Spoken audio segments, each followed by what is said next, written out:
है, सब ये राजनीतिक है। सरकारी एजेंसियों का दुरुपयोग हो रहा है, सबको दिख रहा है। इनकी ये मुहिम चलाई जा रही है कि इसमें घोटाला दिखा करके और इसको खत्म करें। दिल्ली देख रहे हैं आप, मैं हूँ आपके साथ शाहिद खान। दिल्ली के अंदर लगातार आम आदमी पार्टी ईडी सीबीआई जैसी एजेंसियों को दुरुपयोग का आरोप लगाती रही, चाहे मामला अरविंद केजरीवाल का रहा हो, मनीष सिसोदिया का या किसी और अन्य नेता का। अब जब उनके एक विधायक अमानतुल्लाह गिरफ्तार हो गए तो एक बार फिर से ये आवाज़ें तेज हो गई है कि लगातार देश भर में आम आदमी पार्टी के खिलाफ जो ईडी सीबीआई जैसी जांच एजेंसी है उनका इस्तेमाल किया जा रहा है। आप देख सकते हैं तमाम लोग यहाँ पर पहुंचे हैं, एक प्रदर्शन किया जा रहा है यहाँ पर और लगातार यही आरोप है कि ईडी सीबीआई का दुरुपयोग बंद करो। क्या नाम है आपका? मेरा नाम रजनीश कौशिक है। जी, क्यों आज आप यहाँ? मैं दिल्ली स्टेट जॉइंट सेक्रेटरी हूँ। आए क्यों हैं? हाँ जी, क्यों आए आज? आज हम यहाँ इसलिए आए हैं, जिस तरह से हमारे दिल्ली के पूर्व शिक्षा मंत्री दिल्ली सरकार के मनीष सिसोदिया जी को ईडी के द्वारा गलत तरीके से गिरफ्तार करवाया, 17 महीने तक जेल में रखा गया और कुछ नहीं निकला। अब उनकी जमानत हो गई। ऐसे ही संजय सिंह को 6 महीने तक जेल में रखा, उनके खिलाफ भी कोई सबूत ईडी को नहीं मिला, कोई सारी जांचें उन्होंने कर ली, उनकी जमानत हो गई। अब मुख्यमंत्री जी को भी लगभग 4 महीने से ज़्यादा होगा जेल में रखे हुए। तो कहने का मतलब ये है कि हमारे नेताओं को ईडी और सीबीआई के द्वारा मोदी जी और अमित शाह गलत तरीके से गिरफ्तार करना चाहते हैं, जेल में बंद रखना चाहते हैं। और भारत भाई को रिहा करो, अमानतुल्लाह खान जिंदाबाद, अमानतुल्लाह खान जिंदाबाद, अमानतुल्लाह खान जिंदाबाद। सवाल ले लेते हैं, क्यों आप लोग रिहाई की मांग? बिल्कुल बेकसूर है वो, बिल्कुल बेकसूर है, पूरी तरह से 2 बार क्लीन चिट मिल चुकी है जिसके। हर आरोपी अपने आप को बेकसूर ही कहता है, जांच होने दीजिए, मामला कोर्ट के अंदर। 2 बार क्लीन चिट मिल चुकी है उनको। पहले सीबीआई ने क्लीन चिट दी, फिर एसीबी ने क्लीन चिट दी।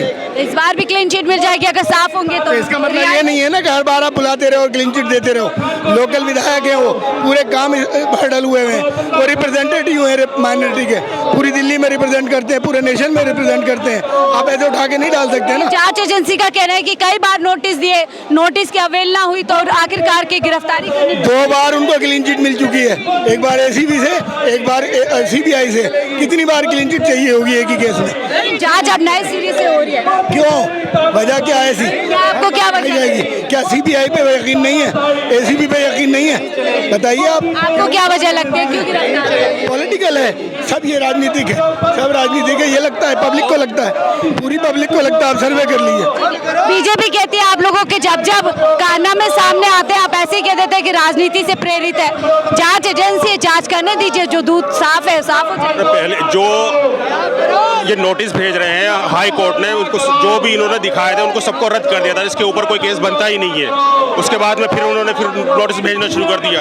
जब जो अगर उनके पास कुछ मसाला है, कुछ है, तो उसके बाद में जाने वो करना चाहिए था। जो दिखाया उन्होंने उसको सबको रद्द कर दिया, उसके बाद में फिर नोटिस भेजना शुरू कर दिया। नोटिस भेज किस पर है?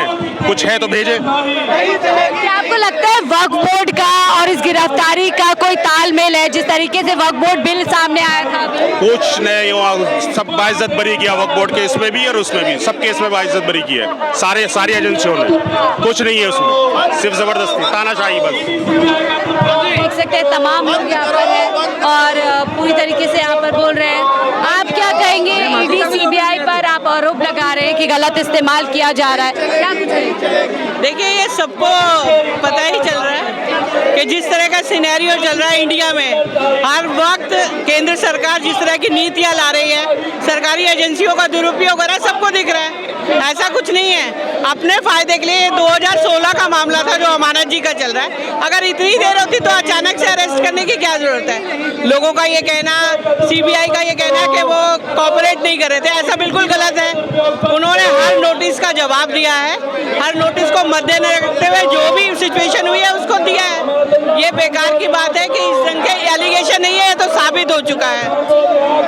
ये कह रहे हैं मेरा सर आपसे एक सवाल था। अभी कुछ दिन पहले हमने देखा वक्फ बोर्ड बिल पेश होता है सदन के अंदर और उसमें कई आधार बनाए जाते हैं कि कैसे वक्फ बोर्ड के अंदर प्रॉपर्टियों का गलत इस्तेमाल किया जा रहा है, पारदर्शिता नहीं है और काफ़ी जो है भ्रष्टाचार चल रहा है। तो क्या उसी का आधार बनाया जा रहा है गिरफ्तारी कर करके वक्फ बोर्ड? नहीं, वो ये जो केस है ये वो वाला आधार नहीं है, ये भर्ती मामला है और वो हमें पता है, पर आपको नहीं लगता कि वक्फ बोर्ड का बिल आ रहा है, गिरफ्तारी की भ्रष्टाचार होता है, नकेल कसने के लिए आधार है कि देखिए वक्फ बोर्ड में इस तरीके की आप एक बात बताइए, जब आपका घर है, आपका घर आप चलाओगे या मैं चलाऊंगा?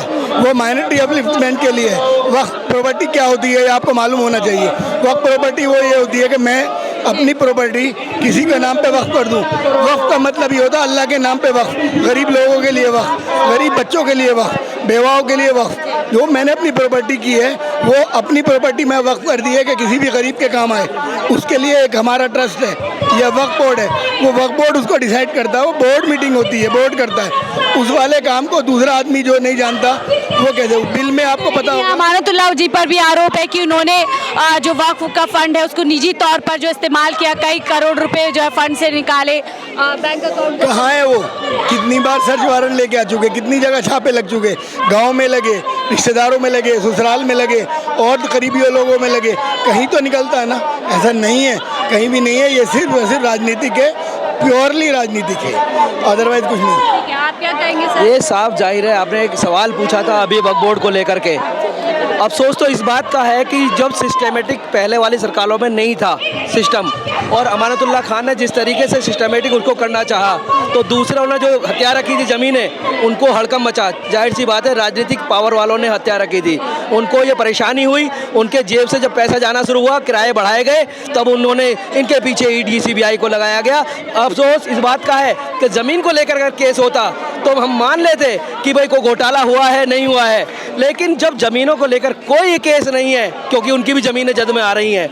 ये अफसोस इस बात का है कि वो फर्जी भर्ती को बता करके फर्जी भर्ती कराई गई है, इसको लेकर के है, जो कि 25-30 लगता है इससे पूरे बोर्ड को बदनाम करने की एक साजिश यहाँ पर। आपको क्या लगता है सर कि वक्फ बोर्ड को बदनाम किया जाएगा तभी उस पर नकेल कसी जा? आपको मालूम होगा कि इन्होंने कहा कि हम जो वक्फ बोर्ड जो है उसको ख़त्म करेंगे, जो भाजपा सरकार का प्रोग्राम है, इन्होंने यूपी के अंदर भी चलाया है कि इसकी कोई ज़रूरत नहीं है वक्फ बोर्ड की।